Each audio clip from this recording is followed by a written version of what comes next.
All right, I think that worked.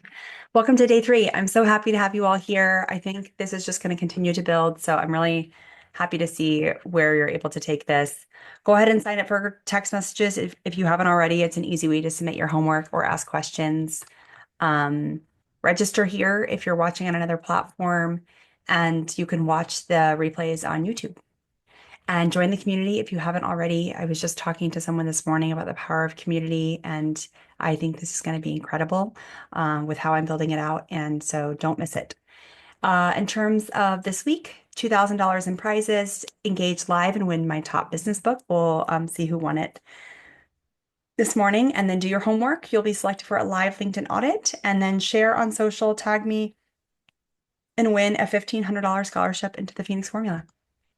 All right, day two highlights. I loved seeing this. What insights did you discover about your career history and through the career deep dive? So this is what someone said. Working for a different organization is a superpower. Like that in and of itself is incredible to like think about, right? Like I think sometimes you might feel like I should have stayed there longer, or if I did this, this would be better. But just seeing that that is actually like a benefit to your career and how you can talk to it is the first step.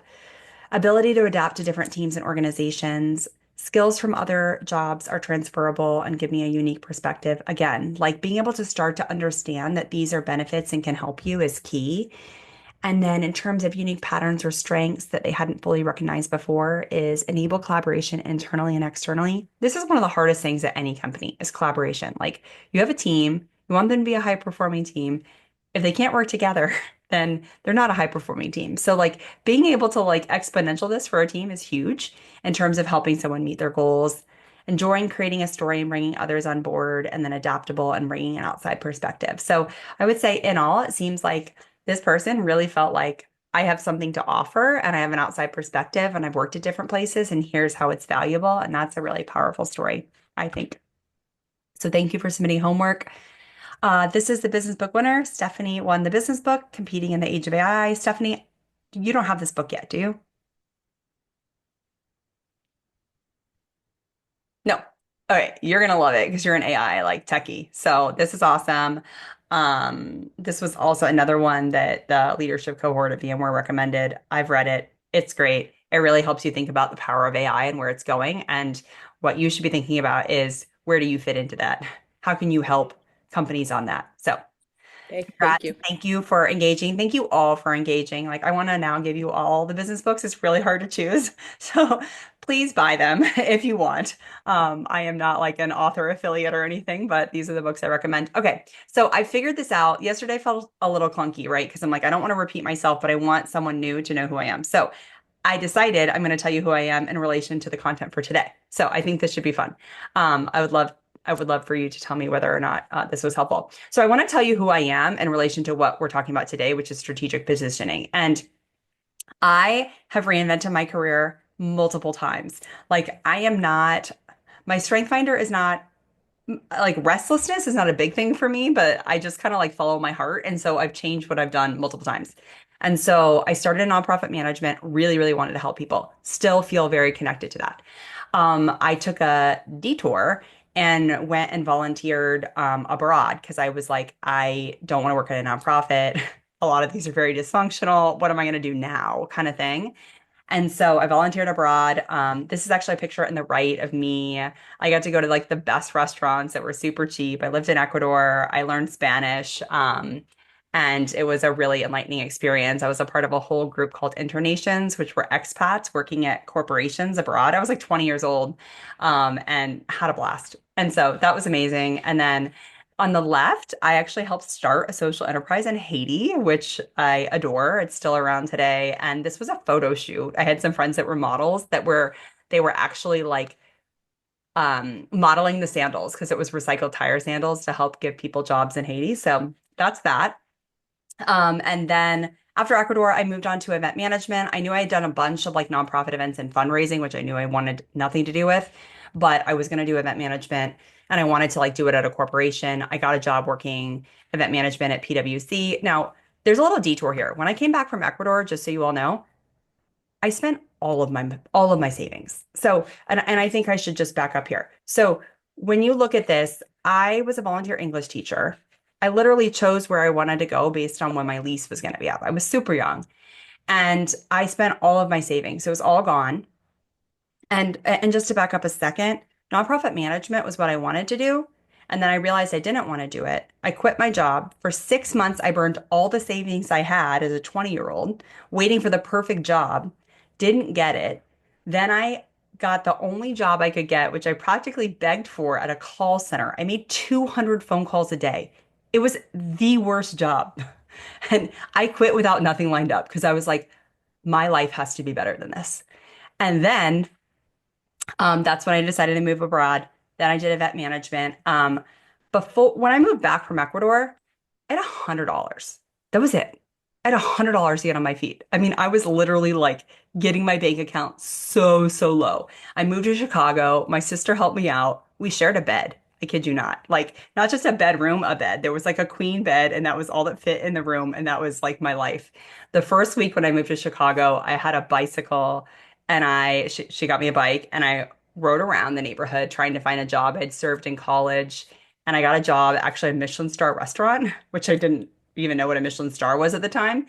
And it was being a server assistant, which I was like, okay, I've served before. That's fine. I can be a server assistant. I was a busser. And I actually used my Spanish a lot because all the bussers were Hispanic, which I don't know why that is. But anyways, in Chicago, um, what I was able to do, because I really wanted to do professional events, having done fundraising events, is I positioned that as event support. I did 9 courses and wine pairings for multiple tables at a time for $1,000 ticket tables. So like I had to do so much coordination that connects into event support. So just like think about this as you're thinking about my story and how it's hitting on the different areas. I then went into the same company, did internal consulting, loved that, got my Six Sigma. Um, and also turned 25 at the time. This is my 25th birthday with my twin brother and my sister. We went to Greece. Best trip ever. If you want to know about it, message me. Like I will tell you everything to do in Greece.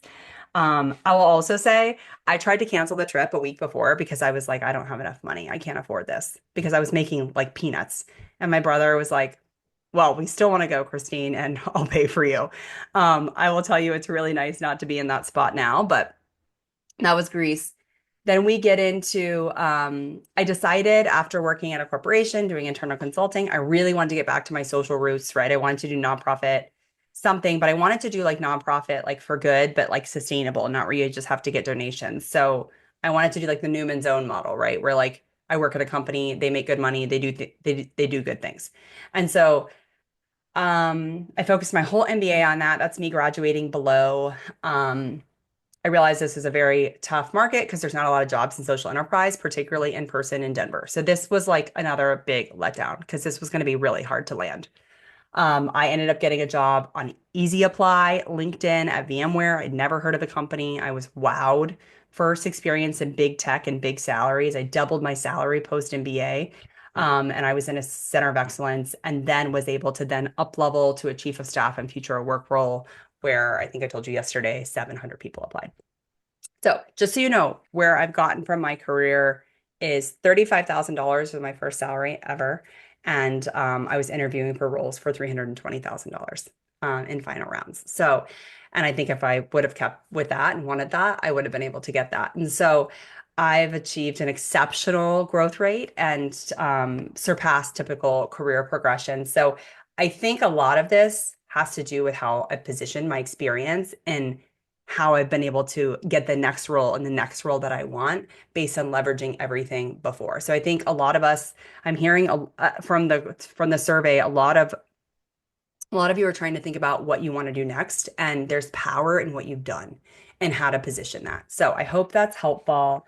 Um, I would love to hear if that was helpful to hear the story. If it wasn't helpful, feel free to drop feedback in here. But what I want you to all understand is that there's power in that. Okay. Um, the agenda for today is strategic niching. What should my niche be? Think like a hiring manager, your OKR approach, tactical to strategic, common niching pitfalls, and your success story. And we're going to hear from Donna, who's on the phone, and she's going to talk about how she's focused on strategic positioning and niching and all of it. So it's a really hard thing to do. And it's something that we do in the Phoenix Formula. So I'm happy to have Donna on. Well, about at the end of the call, she'll come on. Okay, so also join my LinkedIn newsletter. You'll see it's every 2 weeks. I'll drop in something new. And you'll find a lot of insights there. Today, we're going to dive deep into the Phoenix Formula. Um, just for about 5 minutes, I want to tell you if you want to know how to work with me, this is how it works. And so, what it is there's a career deep dive. We talked about that, but it's like way, way deeper and tons of insights, strategic positioning. You're going to get transformational insights, networking strategies, and on demand coaching. And so, it's an entire AI platform that I've built. You heard from Megan yesterday. Like the AI platform was like, I think she said a month of one on one coaching. She got like as much value in one exercise. So I'm totally rethinking how job searches should go and also um how to help people through that as a career transformation strategist. So, recap from yesterday, the overview of the Phoenix formula is to rise from the ashes. So you really have to fix yourself and figure out what you're really good at and understand and get your base good, reinvent yourself, become the strategic solutions companies need, and then soar to your potential with confidence and purpose. So today we're going to talk a lot about this, but really one of the big themes from today is that it's not about you, it's about the company. And so this is a big piece in strategic positioning. The core components of the Phoenix formula is guiding you through every step. You'll have a dedicated concierge to get questions. This is huge. Like even in I'm in an accelerator right now, and I spent $10,000 for it, and I don't have anyone to ask questions to, which was like shocking to me. So I absolutely want anyone to get their questions answered, and I will make sure this is always a part of my program. Personalized one-on-one feedback in a group setting and community support and connection. This piece is huge to me. Um, okay, so moving on. The building blocks is on-demand weekly live coaching. This is key, a dedicated program concierge and community support. So the invitation for you, this is the real thing, is my promise is that I'm going to help people reveal their true value and fundamentally change how they see themselves and how employers see you. Now, a big thing, we'll talk about this a little bit later, but it's really like what you put in is what you get out. Your data model matters so much in this and how you're able to really propel yourself forward in your job search. So this is the total curriculum, and I'm going to go through this fast because you all know that I'm fast, but I'm happy to answer any questions on this and we'll have a Q&A. But the first piece is accountability planning. So I've done a lot of programs and stuff where you're like, I don't know how long this is going to You want me take, to take a turn? and I don't know if I'm when I'm going to be able to get it done. The first module is literally an estimation of each module, how long I think it will take, and how many hours you need to commit per week to block your calendar. So, like, the first thing is like, let's just set you up for success. A burnout review is a pretty comprehensive assessment and how you're doing holistically, and some things that you can do to help change that, right? Because getting you right matters. And then career deep dive, value pattern recognition. That's some of the stuff that we've jumped in here. In-depth insights. There's a really fun Ikigai exercise. We'll talk a little bit about Ikigai today, but it actually, like, every module in the program builds on itself. So your data model then makes your Ikigai personalized. You're not just getting general Ikigai. Ikigai is like the intersection of what you love, what you can get paid to do, what the world needs. And then an AI career coach, super excited about this. I'm building it right now. But this is like me and a coach that's totally on demand. And so that's exciting. And then confidence coaching, I think most of us need this, but if there is an issue, um, to be able to focus on that. And then limiting belief is really important. So you'll be able to go back through your insights and say, okay, well, it keeps saying I'm a leader, but I'm not a leader. Those are the types of things that you want to unpack before you interview.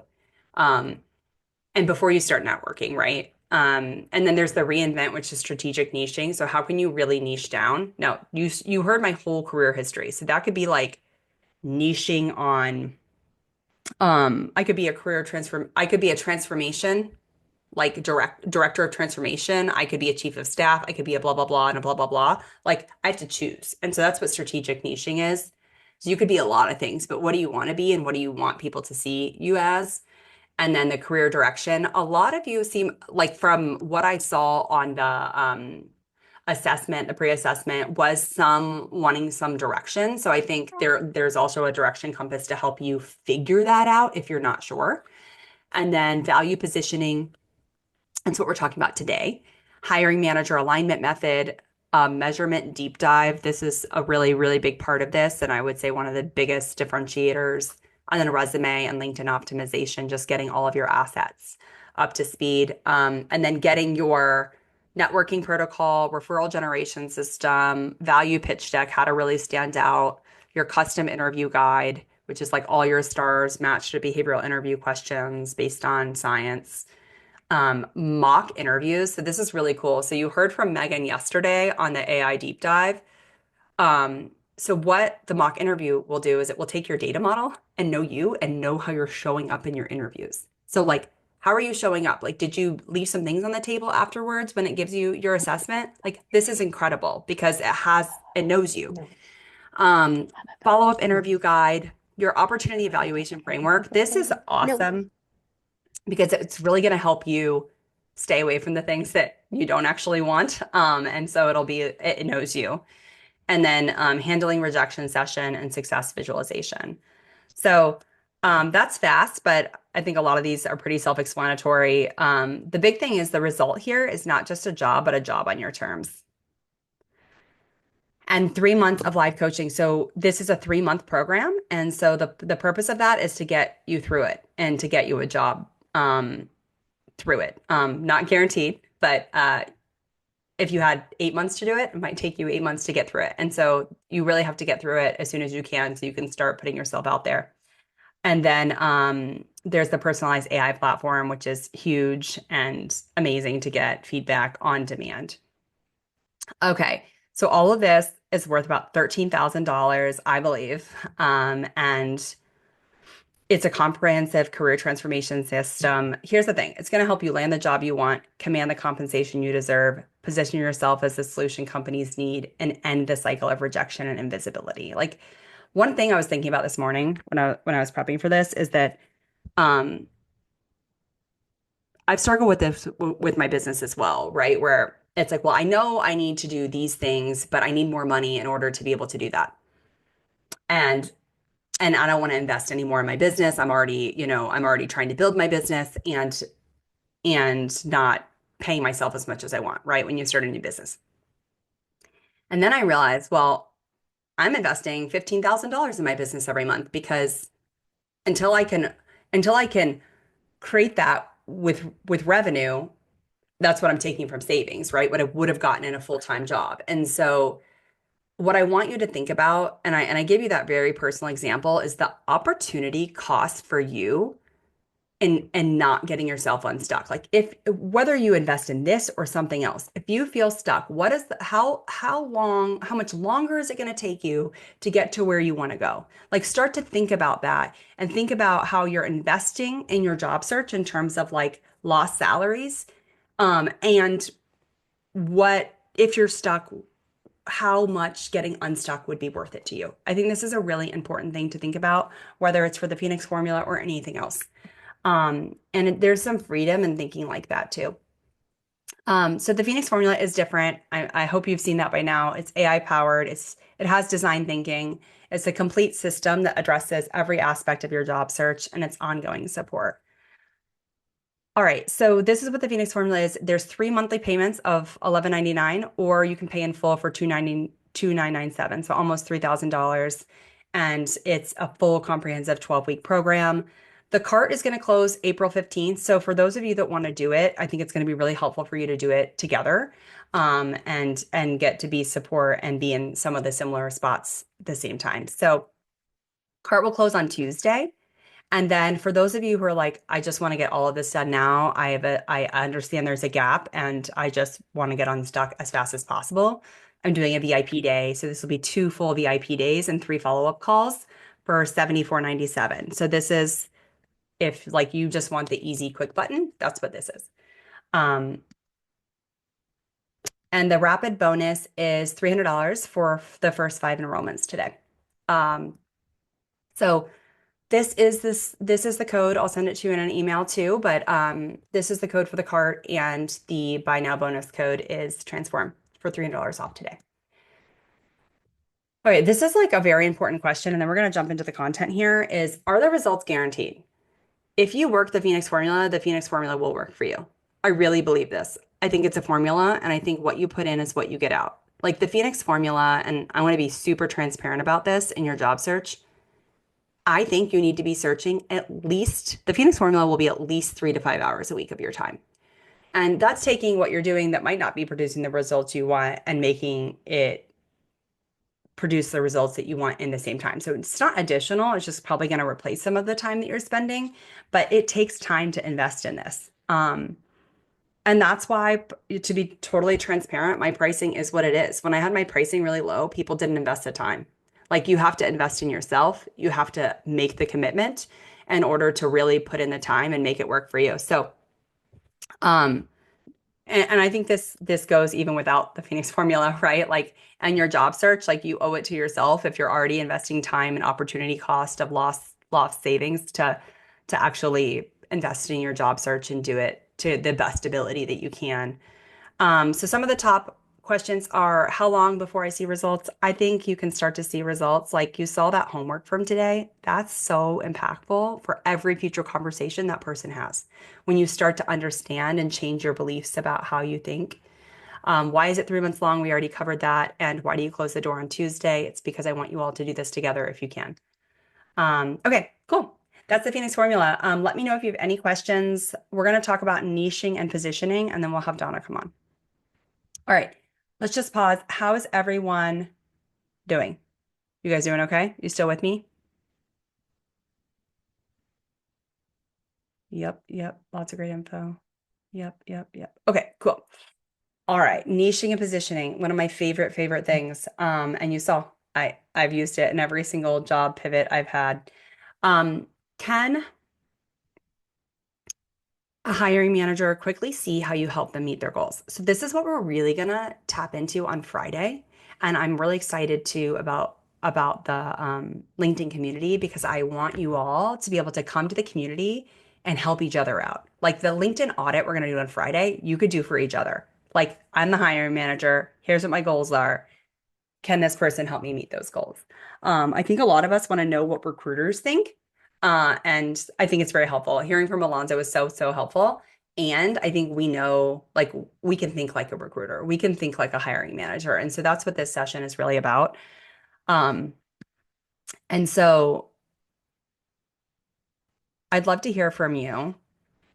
Right now, do you think a hiring manager can quickly see how you help them meet their goals on your LinkedIn? If they went to your LinkedIn, could they see it?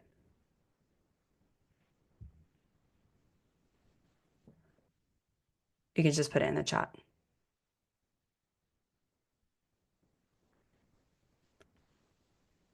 Hope so. Think so. Cool. Okay. Probably could do a better job. Hope so. Getting there. Okay, cool. This is definitely a journey. Like even now, I'll just tell you, niching and positioning and starting my own business has given me a lot more frame of reference around this, but like I still don't feel my website represents fully what I can do. I feel like this masterclass does, and if you've gone through the masterclass, you understand clearly how I can help you. I haven't gotten there on my website. So like this is a very hard thing to do. And I don't know if you're ever quite done. But I think it's always good to be thinking about, and every week you can make progress on it. Okay. So this, I felt uncomfortable writing this, and I think it's true. And so like I don't know how this is gonna sit with you. Um, but it's bold. People don't care about what you know or what you've accomplished until they know you understand their challenge better than anyone else. The first thing someone is trying to assess about you is if you can help them. And then they'll be like, oh, all that experience that you did at XYZ job and ABC job and this and this and this, I get how it all stitches together now. They want to feel understood first. I'd love to hear, I'd love to hear what you guys think about that. Drop it in the chat if you want, but just think about this. They want to know you understand their challenge better than anyone else. Any hiring manager wants to understand that on your LinkedIn. Um, in today's tech job market, so there's a workbook emblem, open up your workbook. Being a generalist makes you invisible. This is so sad because you could see even from my career, there's so many things I could do. Like I could open 10 different businesses. You have to choose. Um, and so being a generalist makes you invisible. When your profile says you could be a customer success rep, an inbound sales specialist, and a support tech, I mean, then it's like they don't know where to place you. I think that's what our minds are always trying to do is like where to place people. And so you're sending recruiters a confusing message. I can do anything. I'm not picky about what I do next. And so there's a couple problems here, which we've talked about, and I hope this is hitting home for you, but there's unclear positioning and then identity confusion. So how can you do that better than anyone else if you are going to do one thing? And that's what you really want to be able to articulate is why you're uniquely exceptional for this role. And so if you don't niche down, that's what you're missing communicating because you can't explain why you're uniquely exceptional for three different types of roles, for example. Um, Stephanie, I saw your comment. So hard to accept this. I think it is hard to accept. Let's just go back to that for one sec. Oh, I can't go back. Whatever. Yeah, very, very hard to accept. Okay, so LinkedIn reality check. You can technically create multiple versions of your resume, but you only get one LinkedIn profile. I hope this is sinking in. Let's be honest, spending hours keyword matching and tweaking your resume for every application is not enjoyable, not effective, and not sustainable. I hate doing this. Um, I did, just so you all know, an experiment because I like to experiment for things that I hate because then I'm like, okay, did this work? Please let me stop doing this. I did a Teal AI. Has anyone used Teal AI? I don't see it. Teal AI is, I would say, like one of the best keyword, like it's the easiest to keyword match if you want on a job in a job position. It took me an hour per job role. I did 20. And I wanted to see if my networking, if my interview ratio would increase. Like if I spent 20 hours, when you think about an investment, 20 hours on keyword matching for those job descriptions. And that's like good keyword matching, right? Where you're like not just stuffing it, like you're really spending the time. Um, I did not get any more interviews from that. So um, maybe I needed a bigger sample, but the point is, for me, I hate doing it. If you love doing it, maybe keep doing it if it produces results for you, but it was not enjoyable, not effective, and not sustainable. Like your LinkedIn profile is your first interview. It's teal, Teal dot AI. Teal AI. And so once you're niching down and really networking for roles, which we'll talk about that strategy in a little bit, um,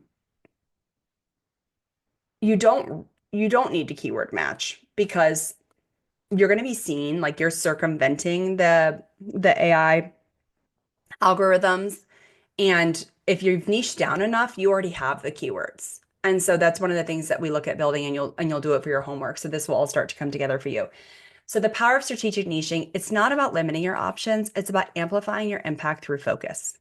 And sometimes you have to niche up, like you're too niched and there's not enough roles and not enough volume. And so you have to then unpack what type of role you did to figure out what type of roles to go for. But the point is, someone needs to be able to go to your LinkedIn profile and say, I can clearly see why this person is perfect for this job, this specific job. So, um, I can do anything. I'm not particularly excellent at anything. Like you can see where some of these things come together. Hiring managers can't see where you fit. So, like I said, I think within that 7 seconds, they're trying to place you. Like, where do you fit? Do you fit in this? Do you not fit in this? Are you like a question mark? And you compete with everyone for everything and stand out to no one. So this is huge, right? Like if you have to be able to show your unique value. And if you have it niche down, it's going to be difficult. And then clear positioning makes you the obvious choice for specific needs. It reduces competition as you become uniquely qualified and you're a higher perceived value and command premium compensation. This is huge. Strategic positioning, I believe, directly connects to the compensation that you can get. I kid you not. I have one client. This is their story. They they had gotten they came to me. They had been searching for over a year and they recently had gotten lowballed on an offer. They thought it was going to be 170. It ended up being 130. And then they stuck up for themselves, but then they ultimately agreed to accept the role at that level. And then the role got um pulled back. They didn't hire them. And so this was like soul crushing for them. But after going through the experience transcript and insights, this is a real story. They landed 220 in total comp, 220 in base comp. So that's what? 130 minus 220, $90,000 more 3 months later, just by being able to bring your strategic um, positioning and value and knowing your value to the conversation. So like the perceived value and command of premium compensation is I think the biggest piece here and why to do this. And I hope for a lot of you, like not all of you are going to be ready to sign up for the Phoenix Formula today, but I hope that this workbook has given you enough and like the materials that you'll continue to get started on your own because this is so big. If I were to spend time in any one thing, it's really hard to choose, but this would be one of the top things. Okay, so another niching example is I started a different business last year. It was completely different. It was a design thinking AI.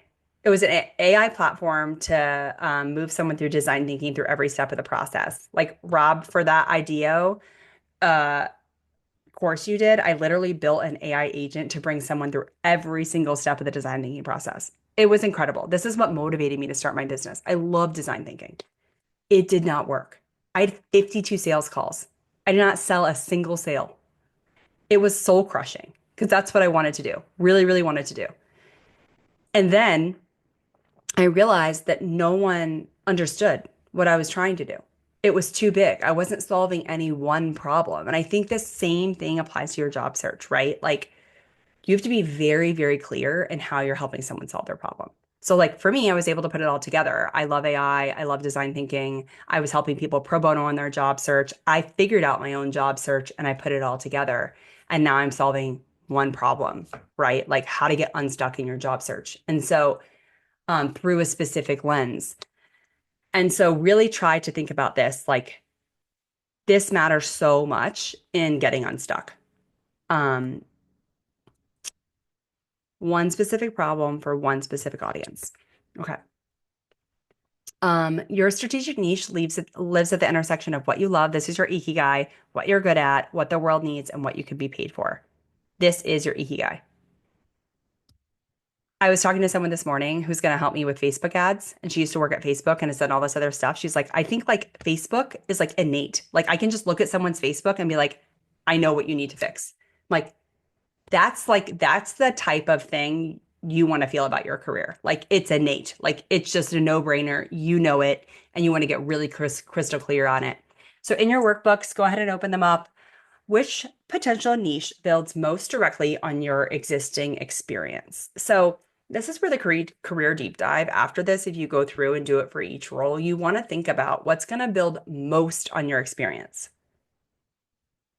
For example, when I decided to niche down on chief of staff roles, I am like superpower. If someone like voted me on their island, it would be because I can get shit done. Like literally. I mean, I'm good at a lot of things, but that is the thing. Like if someone wanted to do anything, including like run for president, I think I could get it done. Like I could get anything done. And so this is really good to know, like because that can really help you with your niche. Where do you already have credibility and proof points? So, um, where what have you already done really, really well and can speak to it? And so this is where like your proud moment can come in and think about.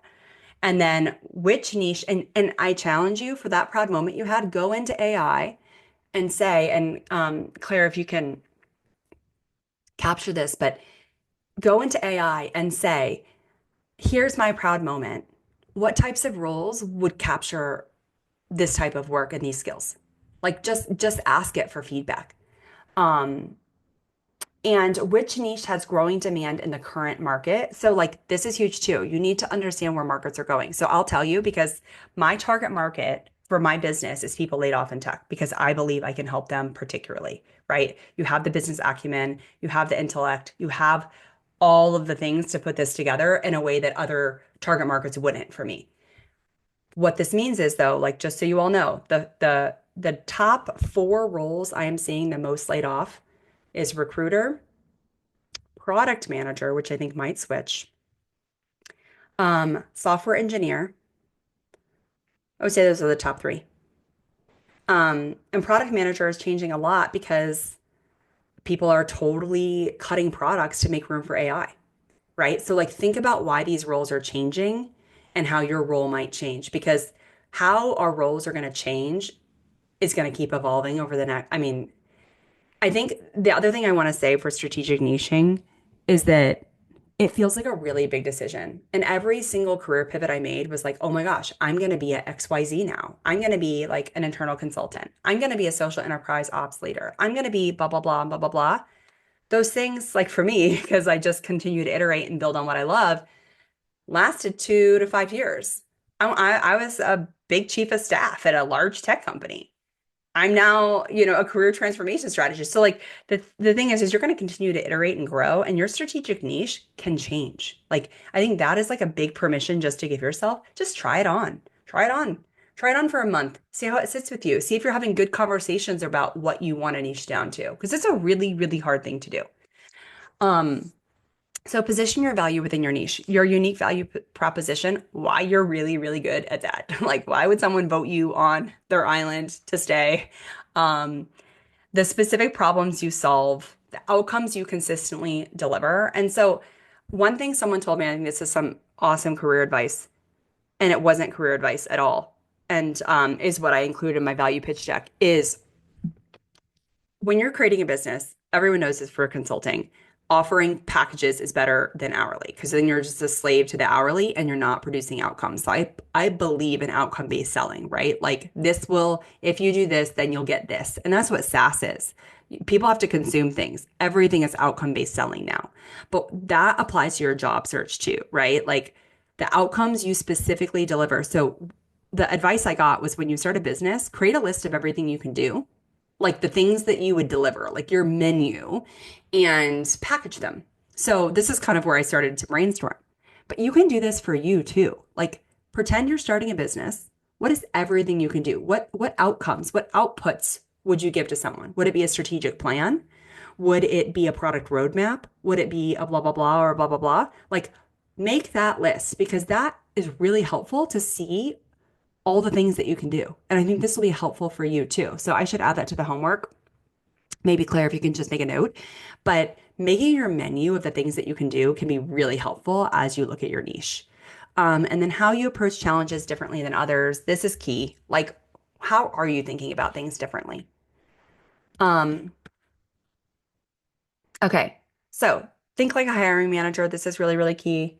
Hiring managers don't care about your job titles, your task list, or your years of experience. We talked about job titles. The only reason that hiring managers care about your job title is to place you, to understand that you might fit and what they need. But like they don't actually care much about you in the process. I don't know if you've ever had interviews where they're like, where you don't feel like they're really listening or they didn't really like take what like you don't feel like they're absorbing what you said. And that's because all they're thinking about is themselves and their problem that they have to solve for the most part. Because they're doing lots of interviews, they're bogged down by this interview process, and they care about what you can do for them at the end of the day. And so they care about the problems you can help them solve, the goals that you're gonna be able to help them achieve, and how quickly you can deliver results and whether you can get the job done. Like that is what hiring managers care about and what you want to be able to talk to in your interview. Um, at some point they care about you, but not the first interview, maybe not the second interview. Like they have to like you. Um, and that's probably as much of it. Most hiring managers need to deliver on specific OKRs. So I was telling you yesterday, I was in the office of the CEO, managed all the OKRs for VMware. OKRs are like the big thing in tech, and everyone has them, every leader has them, and they're trying to figure out how the heck they're going to deliver them, especially the reach ones, right? So you want to start to think about what are the hiring manager's OKRs for a customer success role? What are the kinds of things that they have to deliver? And so then you can move from how you're talking about your experience to talk about how you can help them meet those goals. And you want to connect your capabilities to business outcomes and measurable impact. And so you can learn about the OKRs from a company based on like, and I think Austin Belichick has a lot of really good resources. And you'll notice that I will reference other career people because again, like I am not saying uh the I'm not saying I know everything. Like, I think there's a lot of people who have really good content out there. So go look at it. But research company department and objectives. So you can look at company reports and you can ask AI to analyze what their problems might be. Earnings calls, press releases, LinkedIn posts from leaders, the types of things they're researching or find interesting, and then network to find out. And so I just saw in the chat, like, you're asking. And so there's a key distinction here. When you're asking and doing your due diligence on problems, it's likely not going to be from the hiring manager or the recruiter. It's going to be from other people in the company. So that's what your networking is. Your networking is data gathering to go figure out what these are so you can talk to them. Because your last 5 minutes in an interview to ask your questions is too late because this needs to be integrated into every response for every interview. So you have to go figure out this data from other people. Identify 2 to 3 key challenges and connect your experience with the so what. So this slide is like you can extrapolate what they are, but I believe, and this is one of the big things I got out of coaching in my 15 years of using a career coach, is that I don't know what problems they have or how to help you position yourself, but it is out there and you can go find that by talking to people. And so that's what I highly recommend you doing. And there's the so what method. So we're going to talk a little bit about this more tomorrow, but essentially start with what you did, then ask like, so what? Like, why did this matter? Why did you have to do it? And then ask, so what again? And ask, so what again? And at some point, you want to get to the business outcome. And you can ask AI to help you with this. Again, I'm going to give you the prompts at the end of the week for those of you that came every day or watch the replay. But I hope this is helpful. So, last thing on this, I think it's strategic niching mistakes is the fear-based generalization that if you're keeping your options open, you need to have those 7 roles that you've like said you're open to on LinkedIn to recruiters because you're afraid of missing opportunities. You need a larger job pool, so you're going to keep all of them open. Resume obsession, so spending hours customizing resumes instead of developing a clear professional identity. I think this is the one of the number one places I see job seekers like to spend time. This gives you a sense of accomplishment. I literally think like your brain loves it. Like you're like, I am doing everything I can for my job search by tweaking my resume. Um, I think this is like literally a mind game on the resume obsession. There's a niching paralysis, overthinking the perfect niche instead of testing and refining. Expertise blindness, so not recognizing your unique skills because they come naturally to you. This is where the career deep dive can be really, really powerful. And Megan talked a little bit about this yesterday. And then choosing a niche without researching market demand is key. All right. All right. Moving on to Donna. Donna, I didn't leave you as much time as I wanted, so I apologize, but I'm so happy to have you on. Donna has done and is a current client of mine and has done an amazing job with strategic niching and positioning and has found the whole approach to be really helpful. So I thought it'd be helpful for you all to hear from her. Um, Donna, anything else you want to do for your intro? Or you Yes. Hello, everyone. want Okay, let's dive right in. What was your biggest aha moment? Let me stop sharing too. Your biggest aha moment when you first applied this value positioning approach to your professional story. I don't know if it was my biggest aha moment, but it was my first. I had been very reticent to adopt AI. And so when I started working with Christine, I was sort of at a crossroads of whether I wanted to start my own business or whether I wanted to go back out into the job market. And so she had me do the Ikigai.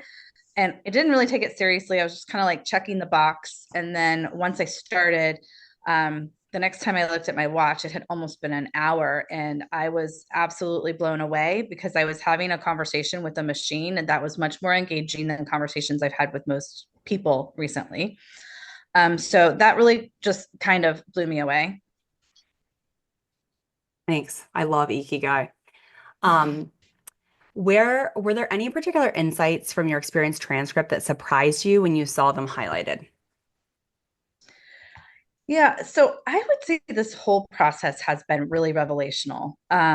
My The biggest thing is like nothing about my underlying experience changed, nothing about my accomplishments changed, but I really walked away with a completely elevated understanding or perception of the value that I bring.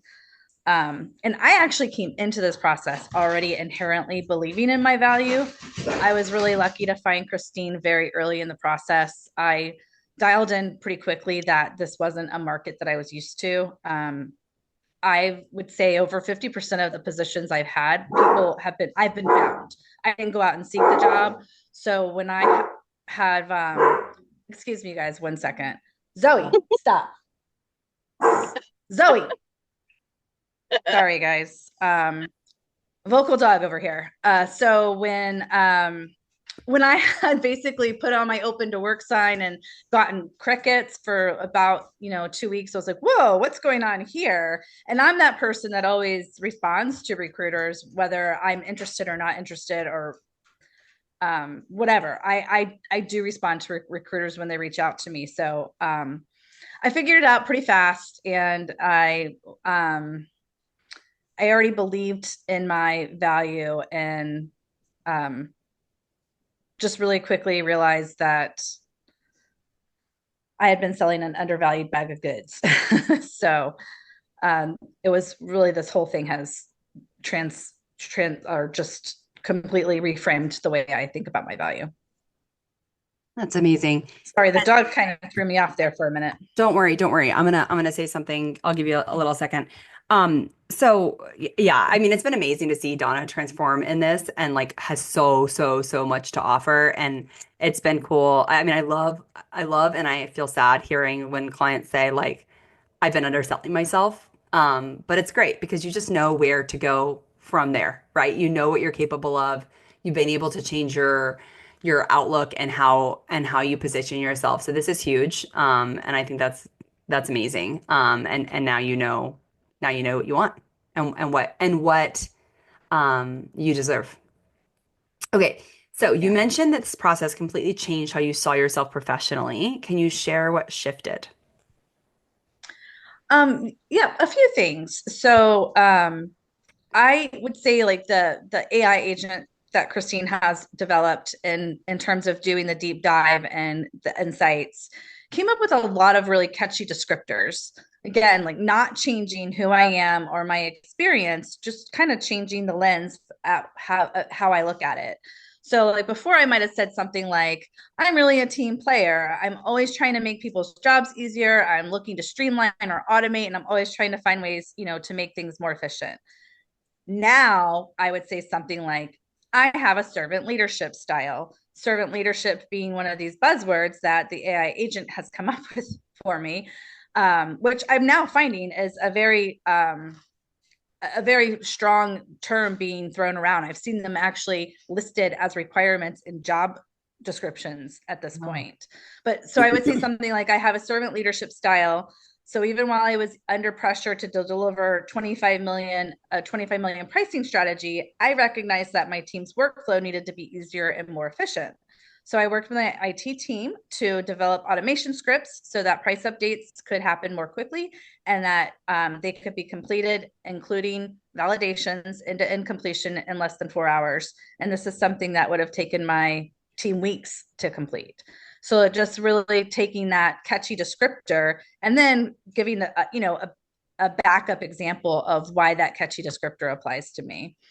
Um, Also gave me collaborative autonomy. So I think this is a great way to answer that tricky question that you always get, like, do you prefer working alone or with others? And my answer has always been both.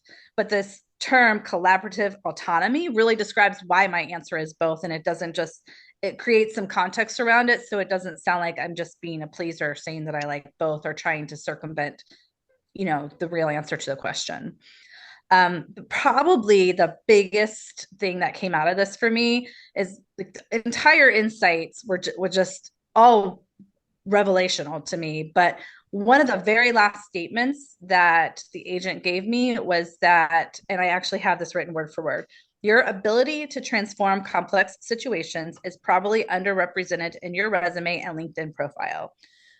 You probably focus more on responsibilities than your transformational outcomes. That just was, I mean, it completely shifted the whole dynamic for me. I turned into somebody who transforms processes and the way businesses do things, and away from just being somebody who is checking a box of requirements or action items or what I've done. And I think somebody who transforms the business definitely can secure a higher paycheck than somebody who's just checking off a to-do list. Yeah, that's, I mean, that's critical. Being able to understand that. Okay, how, um, some of these are feeling repetitive, so I'm just moving on. All right, I'll hit some of these, Donna, to see if there's anything else you want to share. But what specific aspects to help you recognize the strengths? Are there any specific accomplishments or capabilities you hadn't given yourself credit for? Do you feel like you covered that? Uh, I hate to keep saying everything, but really everything. And where I come up with this is, Christine, you had a little buzzword on your last slide that was like, oh, that was one of my biggest aha moments. And that's that what we do every day is normal to us. Hmm. And we're really smart people, right? Like smart, we tend to be attracted to attract and commingle with people who are like us. It's just human nature. So by that, natural design, you're always around other people who are really high performers, high on the intellectual scale. And so everything that we do every day is just normalized to us. We think, doesn't everyone do this? And the answer is no, they don't. Like it's not normal. And while all of our intellectual capability and the circles that we're running in might be equitable, it's not equal. We're smart and we're capable in different ways. So my aha moment was that my normal is a hiring manager's exceptional. And we all have it because our value is a bundle of skills and experiences that are only unique to us. So those unique things to us is exactly what the hiring manager is looking for, and it's their exceptional. Yeah, that's huge. That's huge.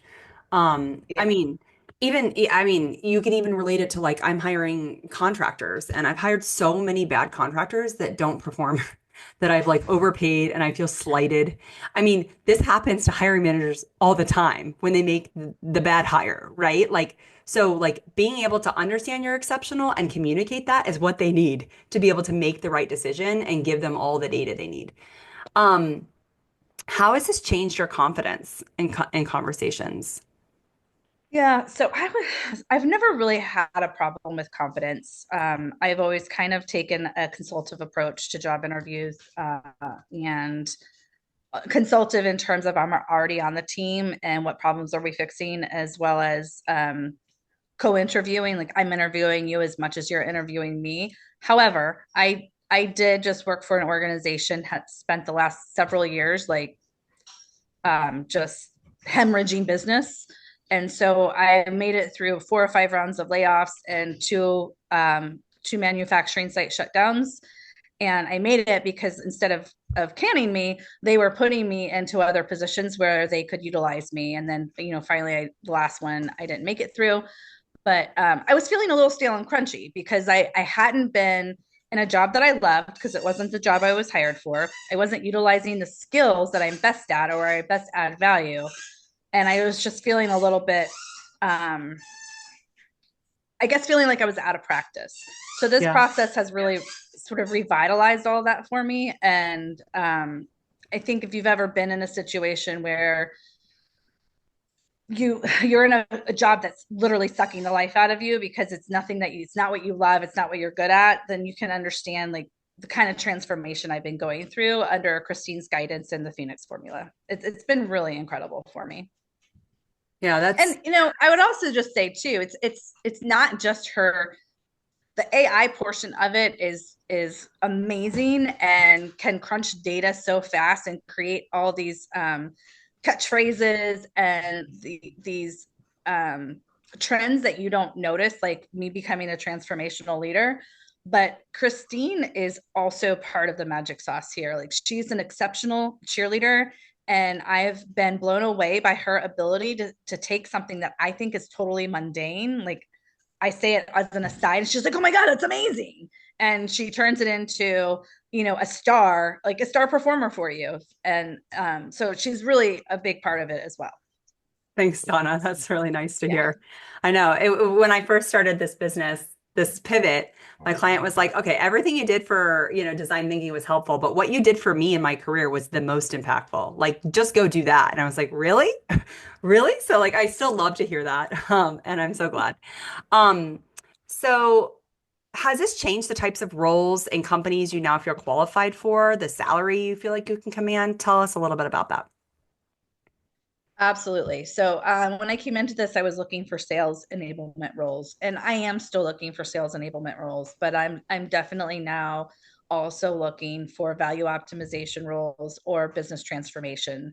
And luckily, in terms of my niche, the top skills required for sales enablement is the keywords might not be the same, but the skill set is the same for transformation, business transformation, as it is for sales enablement. So I can kind of follow both of those parallel, and I set my LinkedIn profile up for business transformation because I think that is also what sales enablement is. So that broad transformation is almost like a broader umbrella that sales enablement falls under. And I do think that, I was looking at analyst roles too, or a manager of analyst. And I think that this idea of becoming a business transformation leader, I do think that commands a higher paycheck. I am expecting to come out of this process making more money than I did when I was laid off. Cool. That's good. That's what we all want, right? Um, all right. Well, thank you so, so much, Donna. Donna's the real deal. She's put in a lot of time. This is not easy. This is not a job search for the weary. The Phoenix formula is not like the golden ticket. Like it takes a lot of work too. And you put in the work. So I would say I've definitely more than 4 to 5 hours a week, and I'm just now entering the soar stage. So I haven't even gotten to the point where I'm networking or applying for jobs that I really want. yeah, it's a lot of work to get here. And it'll be worth it at the end when you start to feel seen.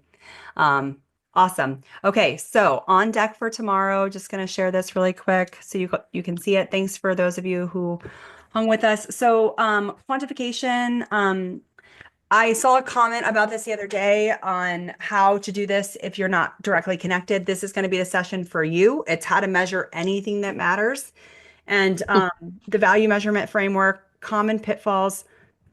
It'll be a full measurement workshop. So don't miss tomorrow. It will help you put all of this together in terms of strategic positioning. And then your homework for tomorrow, for tonight, is find your one niche role. Think about it, test it, come up with it. Find 3 to 5 job descriptions for that role and ask AI for the OKRs to think like a hiring manager. This is a ton of homework. If you do it, you will get results. Put in the work, and I'd love to hear what niching down you all are thinking of. All right. Stay on the line. If any of you want to talk or book a clarity call, I'm happy to do that. Thank you all. See you tomorrow. Thanks, Donna.